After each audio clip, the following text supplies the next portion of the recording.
மறக்காம சர்ப்ரைஸ் பண்ணுங்க. தேங்க்யூ. பெரிய கோனார் சின்ன கோனார்னு 2 பேர் இருப்பாங்க ஒரு வீட்டில். இந்த பெரிய கோனாருக்கு வந்து கண்ணு தெரியாது, மனைவி இருக்க மாட்டாங்க. அவருடைய பையன் ஒருத்தர் மிலிட்ரிக்கு போயிருப்பான். அவன் உயிரோடு இருக்கிறானா செத்துட்டானே அவனுக்கு தெரியாது. அப்போ இவர் வாழறதுக்கான ஒரு அர்த்தமே இல்லாத போயிடும். அவர் ஒரு நாள் திடீர்னு இந்த வீட்டை விட்டுட்டு தேசாந்திரம் போகிறேன் அப்படின்னு போவார். வழியில் வந்து அவருடைய தம்பி அவரை பார்ப்பார். அவர் பலாப்பழம் வாங்கின்னு வருவார் சந்தையில். அண்ணா நீ எங்கண்ணா போகிற அப்படின்னு கேட்பார். எங்கேயாவது போகிறேன் தம்பி, எனக்கு என்ன இருக்குது, பொண்டாட்டியா பிள்ளையா, வாழ்க்கையில் ஒன்றுமே இல்லை அப்படின்னு அவர் சொல்லுவார். அப்போது அந்த பெரியவர் முன்னாடி அவருடைய தம்பி சுருட்டு பிடிக்கிற பழக்கம் இருக்கும். ஆனால் அவர் முன்னாடி பிடிக்க மாட்டார். தனியாக அவருக்கு தெரியாமல் போய் ஒரு தனியான பகுதியில் பிடிப்பார். அப்போ ஒரு பையன் அவன் பையன் கேட்பான், அப்போ பெரியப்பாவுக்கு தான் கண்ணு தெரியாதுல்ல, அவர் இதில் நீ சுருட்டு பிடிச்சா என்ன, அவருக்கு எப்படி தெரியும் அப்படின்னு கேட்பான். இலக்கியம் என்ன அப்படின்னு நான் உணர்ந்துக்கணுன்னா, அப்போது அந்த சின்ன கோனார் சொல்லுவார், அவருக்கு கண்ணு தெரியாது தம்பி, எனக்கு கண்ணு தெரியுமேன்னு சொல்லுவார். அவருக்கு கண்ணு தெரியாதவர்களாம், எனக்கு கண்ணு தெரியும் அப்படின்னு சொல்லுவார். அந்த எனக்கு கண்ணு தெரியும்னு ஒருத்தன் சொன்னான்ல, அதுதான் லிட்ரேச்சர். அந்த ஒரு இடத்துல பயணிக்கிறதுக்கு தான் ரைட்டர்ஸ் வந்து நிறைய விஷயங்களை பண்ணுறாங்க. நான் பல இடங்களில் சொன்ன மாதிரி ஒரு ஒரு ஒரு மனித சமூகத்தினுடைய இந்த அமைப்பினுடைய மிக உயரத்தில் இருக்கிற ஜனாதிபதி பிரதமரை விட ஒரு அடி உயரம் ஒரு எழுத்தாளனுக்கு எப்பயுமே உண்டு. அவன் தான் நம்பர் 1. அவனுக்கு கீழே தான் மற்ற எல்லாமே. ஏன் அப்படின்னா அவன்தான் இந்த வாழ்வின் அட்வைஸ் பண்ணுறவன் இல்லை சார் ரைட்டர். நான் 1 மணி நேரம் உங்களோட பேச போகிறேன்னா ஒரு வார்த்தை கூட என் வாயிலேருந்து அட்வைஸ் பண்ணவே மாட்டேன். நான் உயிரே பண்ணாலும் நான் யார் உங்களுக்கு அட்வைஸ் பண்ணுறதுக்கு? ஏன்னா என் வாழ்க்கை உங்கள் வாழ்க்கை வேற கிடையாது. ஒரு பிஹெச்டி இங்கே உட்காந்துக்கிறாரு, அவருக்கு கார் ஓட்டுற அவருடைய டிரைவர் பின்னாடி உட்காந்துக்கிறார். 2 பேர் இருக்காரு. 2 பேருமே இப்போ என்ன டிபியில் வந்து பார்த்தாங்க. இன்னைக்கு 9 மணிக்கு இந்த மீட்டிங் முடிச்சுட்டு பிஹெச்டி சார் அவங்க வீட்டுக்கு போக போகிறாரு, டிரைவர் அவங்க வீட்டுக்கு போக போகிறாரு. 2 பேருடைய வாழ்க்கையும் வேற, 2 பேருடைய சம்பளம் வேற, 2 பேருடைய வாழ்க்கை தரம் வேற, 2 பேரும் வந்திருக்கிற கிளாஸ் வேற. இவங்க 2 பேருக்கும் இந்த உலகத்தில் ஒரு பொது நியாயம் இருக்கவே முடியாது. ஒரு நீதிபதிக்கும் ஒரு திருடையே தொழிலாக கொண்ட ஒரு திருடனுக்கும் ஒரு நியாயம் இருக்கவே முடியாது. அவனுக்குள்ள ஒரு ஜஸ்டிஸ் வச்சுக்கிறான். நான் அந்த வேலூர் புத்தக கண்காட்சியில் பேசும்போது சொன்ன இன்னொரு விஷயம், என்னுடைய நண்பர் அப்படின்னு சொல்லிக்கிறது நான் ரொம்ப பிரியப்படுற திருடன் மணியம் பிள்ளைன்னு ஒத்துக்கிறார் கேரளாவில், கொல்லத்தில் இன்னும் இருக்கார். அவர் வந்து நீங்கள் நம்பணும், அவருடைய ஒரு ஆட்டோபயோகிராபி புத்தகத்துக்கு சாகித்ய அகாடமி விருது கிடைச்சிச்சு. இங்கே இருக்கிற இலக்கிய நண்பர்கள்லாம் கிடைக்கும் தெரியும். நான் ஒரு தடவை கேரளாவுக்கு ஒரு பெரிய கிரிமினல் லாயர் வந்து கொல்லத்தில் அவருடைய புத்தகத்தை வெளியிடுறதுக்கு என்னை கூப்பிட்டுருந்தார். நான் போயிருந்தேன். கவர்மெண்ட் கெஸ்ட் ஹவுஸில் எனக்கு ரூம் போட்டிருந்தாங்க. நான் வந்து திருடன் மணியம் பிள்ளைக்கு ஃபோன் பண்ணி அந்த கெஸ்ட் ஹவுஸ் போக சொல்லியிருந்தேன். அவர் வந்திருந்தார். இந்த லாயர் வந்து அவர் குடும்பத்தோடு வரவேற்கிறதுக்கு என்ன வந்திருந்தார். வந்தோடனே நான் அவருக்கு இன்ட்ரடியூஸ் பண்ணேன், சுரேஷ் இவர் வந்து திருடன் மணியம் பிள்ளைன்னு. அவருக்கு ஹார்ட் அட்டாக்கே வந்துச்சு. அவர் நான் ஏதோ தப்பாக சொல்கிறேன்னு கல்வனோ அப்படின்னு கேட்டார். திருடனோ ஒன்று பக்கா கல்வன் நான். இவரை ஏன் நீ வர சொல்லிக்கிறாங்க இந்த மாதிரி என்னை பார்த்தாரு. அப்போ நான் அடுத்த ஷாக் சொன்னேன், ஒன்றும் இல்லை, இவருடைய ஆட்டோபயோகிராபிக்கு சாகித்ய அகாடமி விருது கிடச்சிக்குது என்ன. ஐயோ எந்த தெய்வமே அப்படின்னார் அவர். திருடன் எழுதின புஸ்தகத்துக்கு சாகித்ய அகாடமி புஸ்தகமா அப்படின்னு அவார்டா அப்படின்னு கேட்டார். எப்பயுமே நண்பர்களே, நான் இன்றைக்கு ஒரே ஒரு விஷயம் சொல்கிறேன். திருடர்கள், பாலியல் தொழிலாளிகள், திருநங்கைகள், கூட்டி கொடுப்பவர்கள், பிச்சை எடுப்பவர்கள், பிட்பாக்கெட் அடிப்பவர்கள் என்று ஒரு கேட்டகரியை நீங்கள் போட்டுக்கினே போனீங்கன்னா உலகத்தில், இந்த உலகத்தில் எழுத ஆரம்பித்த எல்லா எழுத்தாளர்களும் இவர்கள் பக்கத்தில் தான் இருந்திருக்கிறாங்க. எந்த கனவான் பக்கத்திலும், எந்த பணக்காரன் பக்கத்திலும், எந்த அதானிக்காகவும் ஒரு வரியை ஒரு எழுத்தாளன் எழுதினதே இல்லை. அப்படி எழுதினவன் எவனும் எழுத்தாளனாக இருக்கவே முடியாது. பாவப்பட்ட அல்லது பாவப்பட்டதாக அறியப்பட்ட, என்ன சார் நீங்கள் பேசுறதே ரொம்ப தப்பாக, ஒரு திருடன் கூட ஒரு எழுத்தாளன் இருக்க முடியுமா அப்படின்னு நீங்கள் கேட்டிங்கன்னா, அதான் அவன் ஏன் திருடன் ஆனான், அப்படி நிறைய அதுக்குள்ள பெரிய விவாதங்களையும் தர்க்கங்களையும் எழுத்தாளன் ஒரு நாளும் உங்களுக்கு உருவாக்கி கொண்டே இருக்கிறார். அப்போ வந்து திருடன் மணியம் பிள்ளை வந்து சுரேஷ்குமார் வந்து பார்க்கும்போது அவர் அடுத்த கேள்வி அவரை கேட்டார், நீ என்ன பார்த்துருக்கியா அப்படின்னு கேட்டார். மணியம் பிள்ளை சொன்னார், 20 வருஷமா அந்த கோர்ட்டில் உங்களை பார்த்துனே இருக்கிறேன் சார்னார். ஏன் திருடன் மணியம் பிள்ளை வந்து அவ்வளோ பெரிய ஆளாக கருதப்பட்டார்னா, அவருடைய ஆட்டோபயோகிராஃபியில் அவர் சொல்கிறாரு, இந்த போலீஸ் கேரளா போலீஸ் மட்டும் ஒரு 20 நாள் லேட்டாக என்னை அரெஸ்ட் பண்ணியிருந்தாங்கன்னா அரெஸ்ட் பண்ணியிருக்க முடியாது. 20 நாள் தாமதித்து இருந்தால் நான் சென்ட்ரல் மினிஸ்டர் ஆயிருப்பேன்றார். ஏன்னா மணியம் பிள்ளைக்கு ஒரு பிரபலமான அரசியல் கட்சியில் எம்பி சீட் கொடுத்துட்டாங்க திமுக தொகுதியில். அவர் டெபாசிட்லாம் கொடுத்து இது எலெக்ஷனில் நின்று பிரச்சாரம் பண்ணியிருந்தார். பிரச்சாரத்துக்கு போகும்போது தான் அவர் அரெஸ்ட் பண்ணிட்டாங்க. ஒரு 20 days வெயிட் பண்ணியிருந்தாங்கன்னா சென்ட்ரல் மினிஸ்டர் ஒன்றுமே பண்ணியிருக்க முடியாது அவரை. ஆனால் கண்டுபிடிச்சிட்டாங்க அதுக்குள்ளே, இவர் தான் இந்த மணியம் பிள்ளை தான் கர்நாடகாவில் போய் செட்டில் ஆகிருக்கிற இன்னொரு மணியம் பிள்ளைன்னு கண்டுபிடிச்சி அவர் அரெஸ்ட் பண்ணிட்டாங்க. ஏன் மணியம் பிள்ளை ரொம்ப முக்கியமான ஆளாக எல்லாருக்கும் கருதப்பட்டார்னா, நான் பல முறை பல புத்தக கண்காட்சியில் பேசும்போது அவருடைய லைஃப்லேருந்து ஒரு சின்ன இன்சிடென்ட் சொல்லிடுறேன். எல்லார் வீட்லேயும் போய் திருட மாட்டார் அவர். நான் கூட என்னுடைய ஒரு கதையில், வலின்னு ஒரு கதையில் ஒரு திருடர்களை பற்றி, உப்புக்குறவர் அப்படின்னு ஒரு குறிப்பிட்ட கம்யூனிட்டியிலேருந்து ஒரு திருடர்களை பற்றி எழுதியிருக்கேன். அவங்களுடைய என்ன தெரியுங்களா, அவங்களுடைய ஸ்பெஷல், ஒரு வீட்டில் போய் அவங்க ஒரு வாய் சாப்பிடாம திருடவே மாட்டாங்க. ஒருவேளை சாப்பிட முடியலன்னா அந்த வீட்டில் எதுவுமே எடுக்க மாட்டாங்க. சாப்பிட்டுட்டு அந்த சுற்று வட்டாரம் ஒரு 100 மீட்டருக்குள்ள எங்கேயாவது ஒரு இடத்துல அவங்க வந்து டாய்லெட் போயிடுவாங்க. உன் வீட்டில் சாப்பிட்டேன், இங்கேயே அதை வந்து கழிச்சிட்டேன், உனக்கு எனக்கும் எந்த பகையும் இல்லை, நாம் நண்பர்கள் அப்படின்னு எவ்வளோ முடியுமோ அவ்வளோ திருடின்னு போயிடுவாங்க. அந்த உப்புக்குறவர்னு ஒரு கம்யூனிட்டி. அந்த மாதிரி மணியம் பிள்ளை ஒரு லாஜிக் வச்சிருப்பார். அது என்னன்னா, இந்த புதுசாக பணக்காரன் ஆகி டைல்ஸ் போட்டு கம்ப்ளீட்டாக வேற ஒரு வீடு கட்டுறான் பாருங்க புறநகர் பகுதியில், அவன் வீட்டை மட்டும்தான் அவர் செலக்ட் பண்ணுவார் திருடுறதுக்கு.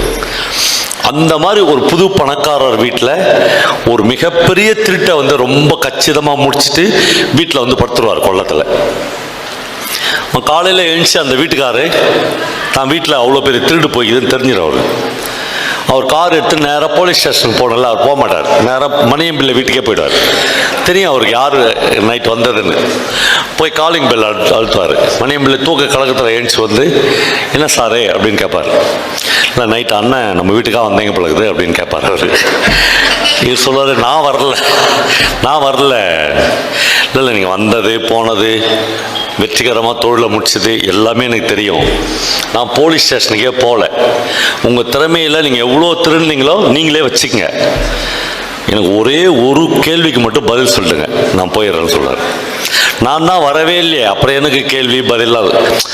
ஆனாச்சு நீங்கள் வந்ததெல்லாம் கன்ஃபார்ம், அது இப்போ பிரச்சனையே இல்லை, அது கொஸ்டினே இல்லை. இப்போ தெரிய வேண்டியது என் கேள்விக்கு பதில். சரி கேளுங்க. சொல்ல ஒன்றும் இல்லை, புலி மாதிரி 2 நாய் வளர்க்குறேன் எங்கள் வீட்டில். என் மனைவி செத்துட்டா, இந்த பசங்க காப்பாற்றலைன்னா கூட இந்த நாய் 2 என்னை காப்பாற்றிடும் அப்படின்னு உறுதியாக நம்பினேன். இந்த நாயை எப்படி நீங்கள் ஏமாத்துனீங்க அதை மட்டும் சொல்லுங்க, போலீஸ் ஸ்டேஷனுக்கே நான் போகலன்னு சொல்கிறார்.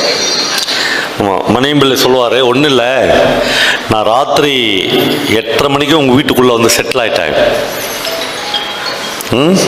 அதுக்கப்புறம் வீட்டு ஃப்ரிட்ஜில் என்ன ஆகுதுன்னு பார்த்தேன், மத்தி மீன் ஒரு 4-5 கிலோ நல்லா மசாலாலாம் போட்டு வச்சுருந்தீங்க.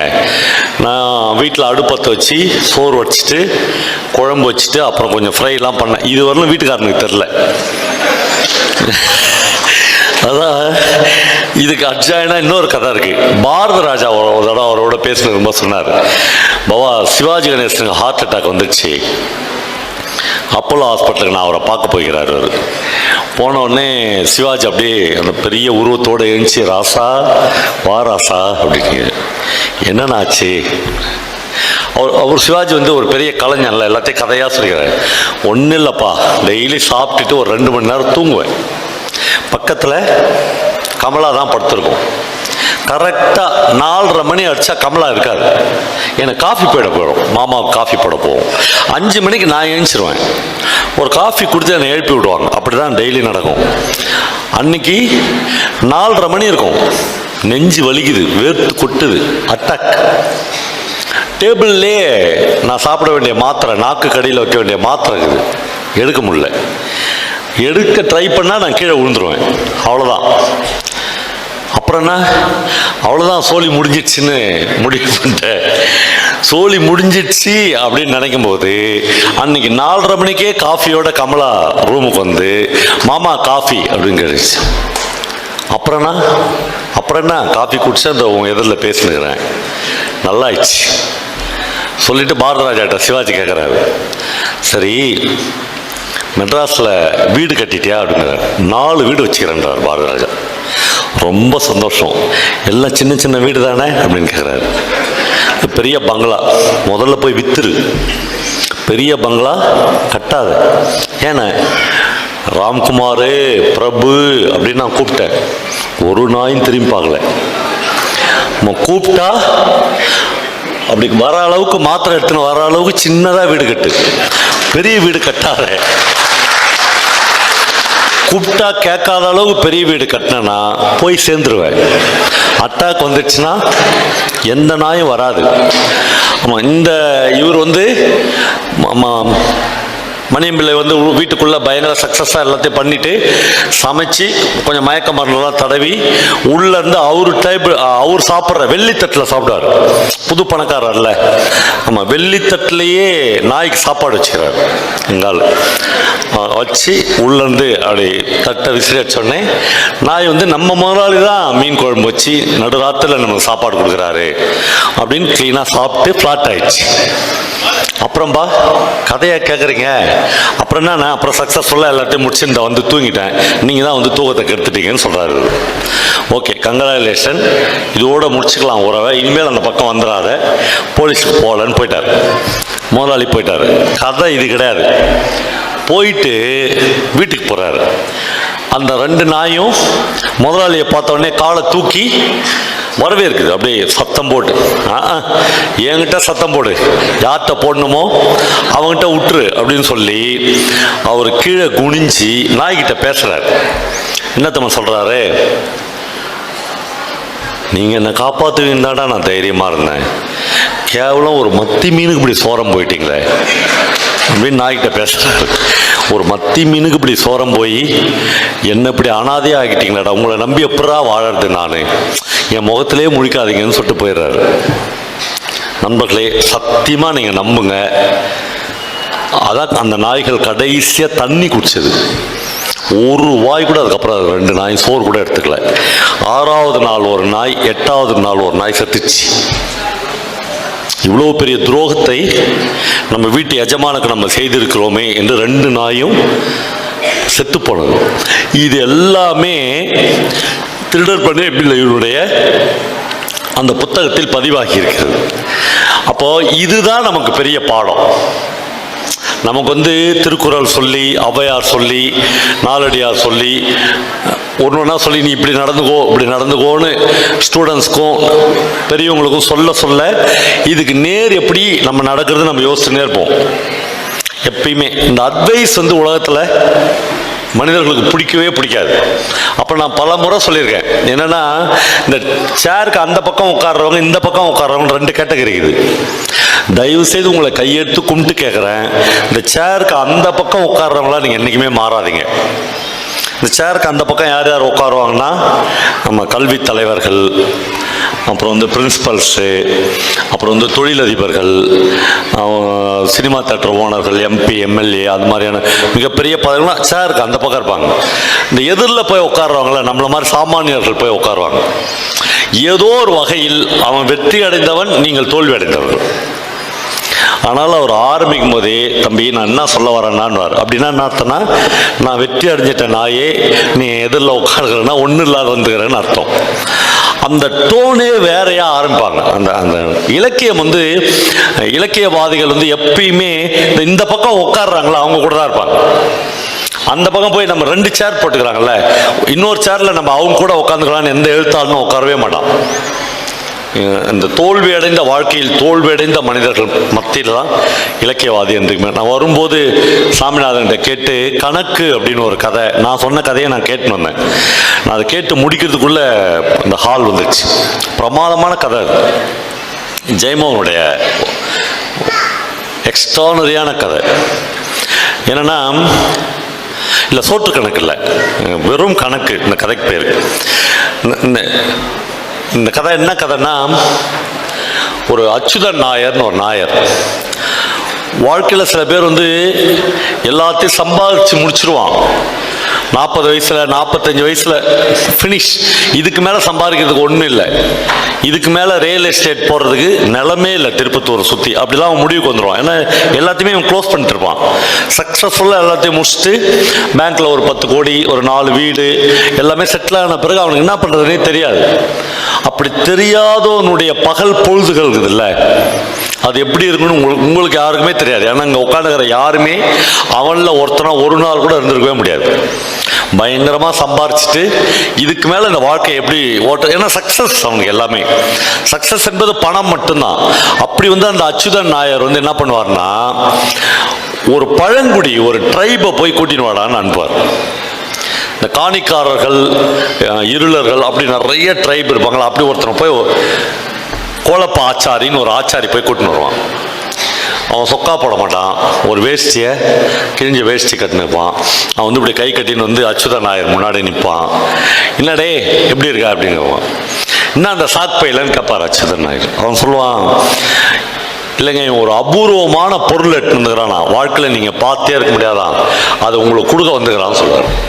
அப்படின்னாடே அபூர்வமான பொருள் அப்படின்னு அச்சுதன் நாயர் கேட்பார். அப்போ அந்த பழங்குடி அந்த சாக்பையை பிரித்து அதை எடுப்பான். ஒரு பலாக்காய்ங்க அப்படின்னு சொல்லுவான். பலாக்காய் போய் என்னடா அற்புதம், எங்கள் வீட்டில் 10 மரம் கிடக்குது, காய்ச்சி தொங்குது, இந்த பலாக்காயை பிடிங்கன்னு கொடுப்பான். இவன் வாங்கி பார்த்தா அது வெங்கலத்தில் இருக்கும், உள்ள வெயிட்டே இருக்கு. பலாவில் வச்சுக்கிற முள் ஃபுல்லாக இருக்கும். பலாக்காய் நீங்கள் பார்த்துருந்தீங்கன்னா தெரியும், ஒரு ஒழுங்கற்று இருக்கும். யாரோ ஒரு பெரிய கலைஞன் இந்த வெங்கலத்தில் செய்யப்பட்ட பலாக்காயை அப்படியே செஞ்சிருப்பான். ஒழுங்கற்று இருக்கும். ஒரு முள்ளு கையில் குத்தும், அவ்வளோ கரெக்டாக செஞ்சிருப்பான். அபூர்வமாக இருக்கும். உடனே அந்த அச்சுதன் நாயர் இவனை பார்த்து கேட்பான், இது எப்படி உங்கள் வீட்டுக்கு வந்துச்சுன்னு கேட்பான். நண்பர்களே, ஒவ்வொரு வார்த்தைக்கும் இந்த உலகத்தில் ஒரு அர்த்தம் இருக்கிறது, ஒரு கிளாஸ் இருக்கிறது, ஒரு வர்க்கம் இருக்கிறது. உங்கள் வீட்டுக்கு எப்படி இது வந்துச்சு அப்படின்னு அவன் கேட்டான்னா அதுக்கு என்ன அர்த்தம்னா, இதெல்லாம் எங்கள் வீட்டில் இருக்க வேண்டியதுன்னு அர்த்தம். எங்கள் வீட்டு ஷோகேஸில் இருக்க வேண்டியது, எங்கள் வீட்டு டீப்பா மேலே நாங்கள் அழகுக்கு வைக்க வேண்டியது. ஒரு பழங்குடி நாய் நீ உன் வீட்டில் எப்படா? அவன் சொல்லுவான், இல்லை இல்லை எஸ்மா, எங்கள் தாத்தா காலத்துலேருந்து இது எங்கள் வீட்டில் தான் இருக்குது. எங்கள் தாத்தாவுக்கு, அம்மா உங்களுக்கு கொஞ்சம் கஷ்டமாக இருந்தால் நீங்கள் வெளியே போய் பேசுங்கம்மா ப்ளீஸ், நீங்கள் தான். எங்கள் தாத்தாவுக்கு நிறைய கணக்கு போட தெரியும். அது எப்படி உங்கள் தாத்தாவுக்கு கணக்கு போட தெரியும் அப்படின்னா என்ன அர்த்தம்? கணக்கு போடுறதெல்லாம் நாங்கள், படித்ததெல்லாம் நாங்கள், வேலை செய்ய வேண்டியதெல்லாம் நாங்கள். நீ எனக்கு கீழே நீ எப்படா உங்கள் வீட்டில் எப்படா ஒருத்தனை கணக்கு போட? இல்லைங்க, இப்போது ஒரு நெல் வயலை பார்த்த உடனே 700 மூட்டை 70 மூட்டை நெல் ஆகிடும் அப்படின்னு நீங்களும் நானும் சொல்லிடலாம். இவங்க தாத்தன் இந்த 70 மூட்டை நெல்லில் எண்ணி பார்த்தா எத்தனை நெல் இருக்குன்னு சொல்லுவாங்கன்னு சொல்லுவான். அவன் அசந்துருவான். என்னடே சொல்ற நெல்? யாருமே எண்ணி பார்க்க மாட்டாங்கன்ற திமிரில் தானே சொல்கிறேன். இல்லைங்க, ஆள் வச்சு நீங்கள் எண்ணி பார்க்கலாம். உண்மையிலேயே அந்த கணக்கை அப்படியே வரையிலும் கொண்டு வந்துக்கிறாங்க. எப்படி கொண்டு வந்த? அதெல்லாம் ஒரு தெய்வத்தோட சக்திங்க. பொண்டாட்டி கூப்பிடுவார் அச்சுதன் நாயர். கூப்பிட்டு ஒரு 10 படி உளுந்து எடுத்துருவாங்க. உளுந்து முறத்தில் எடுத்துன்னு ஒரு 10 படி உளுந்த கீழே கொட்டுவாங்க. இதில் எவ்வளோ உளுந்துக்குதுன்னு சொல்லு. அவன் பார்த்துட்டு 18,436 உளுந்துங்க அப்படின்னு. டேய், ஆள் வச்சு எண்ண மாட்டேன்ற திமிர்ல சொல்லாத. வீட்டில் 10-15 பேர் சாப்பிட்டு தண்ட கர்மாந்ததுக்கு சும்மா இருக்கிறான். இப்போ நான் எண்ணெய் வைக்கிறேன், எண்ணிக்கங்க. 10 உளுந்து அதிகமாக இருக்கலாம், 10 உளுந்து கம்மியாக இருக்கலாம், அவ்வளோதான். அது கூட ஏன்னா இந்த உளுத்து போன உளுந்துக்குது இல்லை, அது போயிடும். ஆனால் நம்ம கணக்கு என்றைக்குமே தப்பாக இருக்கு. இங்கே வா 10 பேர், நீங்கள் வேலையே வேணாண்டா, இது என்னடா இப்படி ஒருத்த வந்து நிற்கிறான், எண்டா 10 பேர் உட்காந்து எண்றான். கரெக்டாக எண்ணின்னு இருக்கும்போது ஒரு 3 மணி நேரம் போட்டு எசமா கணக்கு கரெக்டாக இருக்குது. எவ்வளோ? 18,348. இவனை பார்க்குறான், என்னடா சொல்கிறான்னு. அப்போ பொம்பளை தலைமுடியில் இருக்கிற மயிர் எவ்வளோன்னு எண்ணிடுவியோ அது நக்கல். அது என்ன நக்கல்னா, ஒரு பழங்குடியினத்தை ஒரு ட்ரைபுக்கிட்ட ஒரு உயர்ஜாதி மனோபாவத்தோட உளுந்த எண்ணிட்ட, என் பொண்டாட்டி தலையில் இருக்கிற முடி எண்ணிடுவாடா அப்படின்னு கேட்கறது. எண்ணிடுவாங்க. அவங்க தலையில் மொத்தமே 24,347 முடிதாங்க இருக்குது. இப்போ மொட்டை அடித்து அந்த அம்மாவை கூட்டின்னு வந்து தனியாக ஆள் வச்சு எண்ண முடியாதுல்ல. இந்த உண்மையை அவன் ஒத்துந்தான் ஆகணும். இப்படி எல்லாம் முடியுது. சரி, இப்போ என்ன ஏன் பார்க்க வந்த? நான் சொல்லுவான், ஒன்றுமே இல்லைங்க, இந்த கதையை சொல்ல முடியல என்னால். ஒன்றுமே இல்லைங்க, என் பையனை காலேஜில் சேர்த்துக்கிறேன், 1000 ரூபாய் ஃபீஸ் கட்ட பணம் இல்லை, இந்த வெங்கல பலாப்பழத்தை வச்சு நான் 1000 ரூபாய் கொடுங்கன்னு கேட்பான். நம்மளை மனித குலம் தோன்றினதிலிருந்து இவ்வளோ பெரிய கலைஞர்களும் இவ்வளோ பெரிய வல்லுநர்களும் பணம் இல்லை என்று அவமானப்படுகிற ஒரு இடத்தில் வெற்றி அடைந்தவன் முன்னால் அல்லது உயர்ந்த ஒரு ஜாதிக்காரனின் முன்னால் தாழ்ந்து சகலமும் தேய்ந்து ஒரு நாய் மாதிரி நிற்கிற நிலைமையை எழுத்தாளர்கள் தொடர்ந்து சொல்லிக்கொண்டே வருகிறார். 1000 ரூபாய் கொடுங்க, 1000 ரூபாய் கொடுத்துருவான். ஏன்னா அவனுக்கு தெரியும் இவனுடைய மதிப்பு 1000 இல்லை, பல 1000. அவனுக்கு தெரியாது, இவனுக்கு தெரியும். ஆனால் வீட்டில் ஒரு தெய்வம் மாதிரி வைத்திருந்த, தன்னுடைய மூதாதையர் காலத்திலிருந்து வைத்திருந்த ஒரு பலாக்காயை, அது பலாக்காய் இல்லையா, அவனுடைய குல தெய்வம், ஒரு 1000 ரூபாய் பையன் படிக்க வேண்டும் என்பதற்காக எட்டு வந்து இவங்கிட்ட விற்கிற ஒரு துர்பாக்கியமான நிலை இருக்கும். எல்லாம் முடிஞ்சிடுச்சு. உண்மையிலே நீ பெரிய ஆள் தாண்டே, உண்மையிலே உங்கள் தாத்தா பெரிய ஆள் தான், ரொம்ப நன்றிங்க, என் பையனுக்கு ஃபீஸ் கட்டணும், போயிட்டு வரேன். காளியன் அவன் பேர். கொஞ்சம் தூரம் போவான்.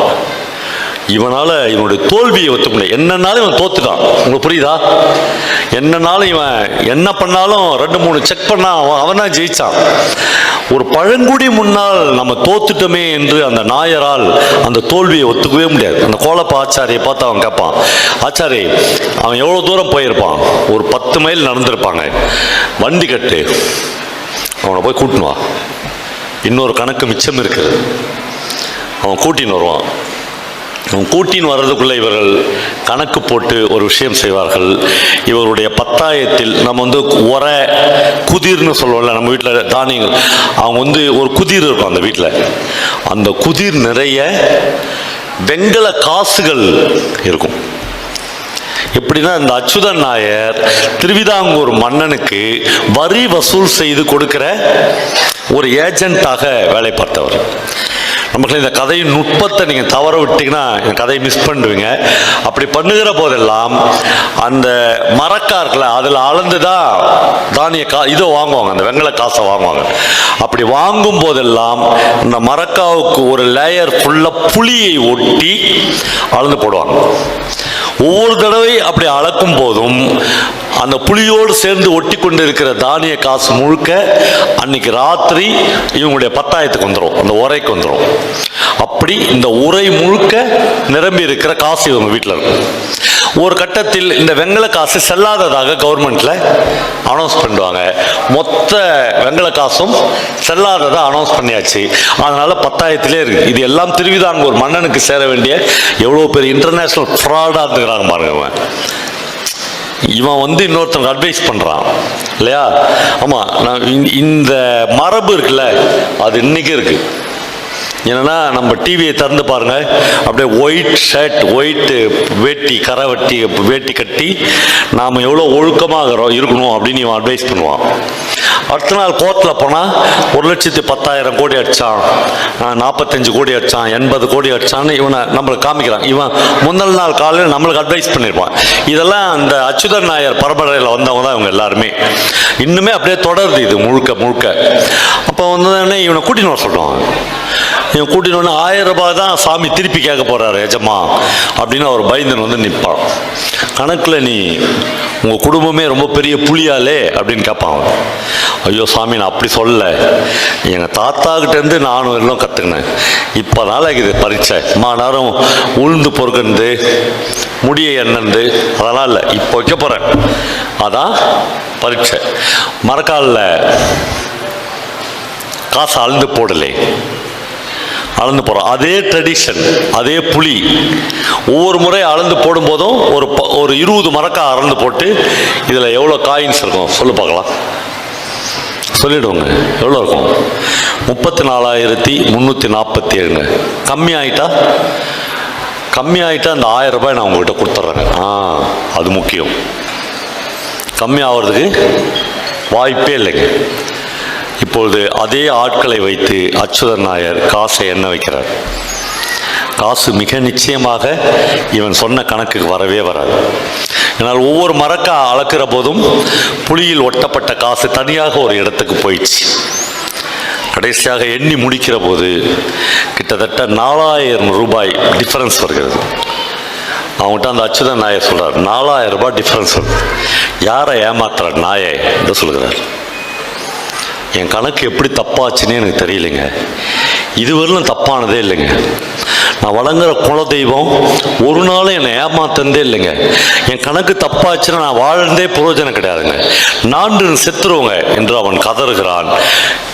முதல்ல 1000 ரூபாய் எடுத்து டேபிளில் மேஜையில் விடா நாயை யாரை ஏமாற்றி படைக்கலான்னு வந்துட்டார். எத்தனை பேர் இது மாதிரி பொறுப்பு. இவ்வளவு ஏசி சொற்களையும் அந்த பழங்குடி கேட்கிறான். அந்த பணத்தை எடுத்து அவன்கிட்ட வச்சுட்டு என் கணக்கு எப்படி தப்பாச்சுன்னு தெரியலைங்க என்று அவன் புலம்பிக் கொண்டே போகிறான். நம்மளே ரமணன் என்று எனக்கு பிடித்தமான ஒரு கவிஞர் இருந்தார். அவர் அற்புதமான 2 வரி எழுதியிருந்தார். மனிதனை மறந்த தத்துவம் எல்லாம் மண்ணில் போகட்டுமே, அவன் கண்ணீர் துடைக்க மறந்த கைகள் கனலில் வேகட்டுமே என்று எழுதியிருந்தார். மனிதனுடைய கண்ணீரை துடைக்க மறந்த எல்லா கைகளும் கனலில் வேக வேண்டும் என்று ரமணன் எழுதியிருந்தார். அப்போ எப்பொழுதுமே நான் அந்த காளியன் பக்கத்தில் தான் நிற்பேன். ஒருபோதும் அச்சுதன் நாயர்களுக்கு எழுத்தாளர்கள் தேவையில்லை, ஒருபோதும் அச்சுதன் நாயர்களுக்கு கவிஞர்கள் தேவையில்லை. ஒருவேளை அரசாங்கமும் அரசு அதிகாரிகளும் இந்த கவர்மெண்ட்டும் அச்சுதன் நாயர்களை காப்பாற்றி கொண்டே இருக்கலாம். ஆனால் எழுத்தாளன் அதற்கு நேர் எதிராக எப்பொழுதும் காளியன்கள் பக்கத்தில் இருக்க வேண்டியவன். ஒருவேளை காளியன்கள் இழந்து கொண்டிருக்கிற அந்த வெண்கல பலாக்காயை அவனுக்கு காப்பாற்றி கொடுத்து நீ போ, இது உன் வீட்டில் இருக்க வேண்டியது என்று கொடுத்து அனுப்பக்கூடியவர்கள்.